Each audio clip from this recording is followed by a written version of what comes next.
رسول اللہ صلی اللہ علیہ وسلم نے ارشاد فرمایا رمضان کے مہینے میں 4 چیزوں کی کثرت کرو۔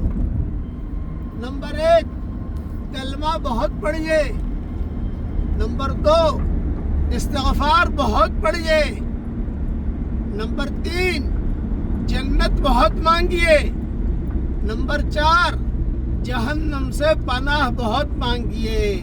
مدینہ منورہ سے آپ کو یہ نصیحت کر رہا ہوں، تسبیح نکال لو، تسبیح، اور روزانہ 100 مرتبہ کلمہ پڑھ لو، 100 مرتبہ استغفار پڑھ لو، 100 مرتبہ جنت مانگ لو، اور 100 مرتبہ جہنم سے پناہ مانگ لو، تو رسول اللہ صلی اللہ علیہ وسلم کی بات پر عمل بھی ہو جائے گا۔ اور اگر رمضان کے بعد بھی یہ کرتے رہو گے تو انشاءاللہ مرنے کے بعد آپ مجھے یاد کرو گے کہ کیا چیز بتائی مولانا نے، ماشاءاللہ۔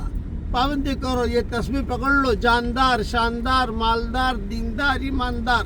میری تسبیح سب کو پہنچا نہیں سکتا میں، لیکن یہ جو بھی تسبیح آپ لے لو، شروع کر دو آج سے، اللہ تعالی ہم سب سے راضی ہو جائے۔